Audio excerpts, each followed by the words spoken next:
This was all masterfully planned and executed. During the Civil War, the Constitutional Republic abandoned Congress, which forced President Lincoln to issue martial law.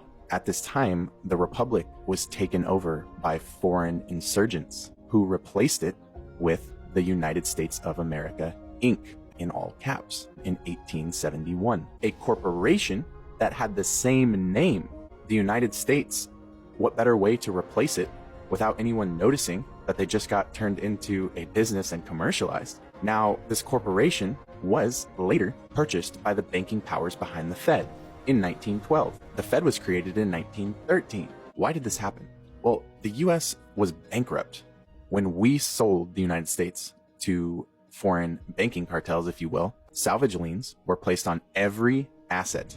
Check this out, including the people of the new federalized states. Now let's fast forward to 1933. An income tax was placed on the people to pay these foreign bankers who own the IMF, which owns the IRS. Look into what the IRS actually is. Who is the IMF owned by? You got to follow the money. Who funds it? It's the same people that own the United States Inc. Same few families, and they're not American. So when I say foreign insurgents, that's what I mean. So 1933, USA Inc. goes bankrupt. An income tax is placed on its people.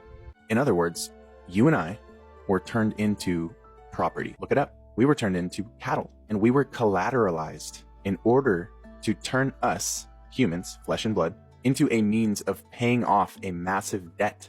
But the problem is that while you are technically a person, you've entered into contracts that you're completely unaware of, such as your birth certificate, social security number, etc., that are all saying, I consent to being collateralized. You're living as property, as opposed to living as a blood and flesh natural being. On paper, you are property. You are a corporation right now. You might be hearing this and thinking, we're fucked. We're property? Are you kidding me? And that's true. And property doesn't have rights. But here is both the blessing and the curse. There are multiple of you. Just like there's multiple United States of Americas. Sleight of hand, remember? What hat do they want to wear? There are multiple of you. The insane irony in all of this is the fact that they are actually now liable for all of your alleged obligations, aka debts. That's what a debt means. You can play a wrong move in chess and still win the game. And commerce is chess. Their greatest attempt to set us back actually is their greatest weakness.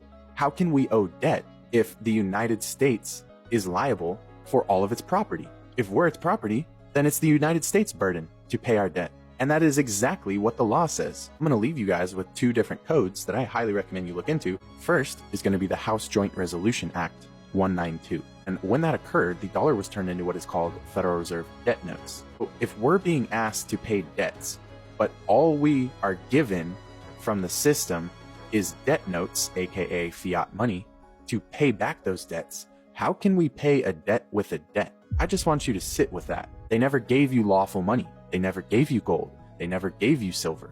The other side of it is looking into 18 USC 8, 18 United States Code 8. You're going to come to find out that that's literally telling you that the United States is liable for all debt. All of your debt, the United States is liable for it.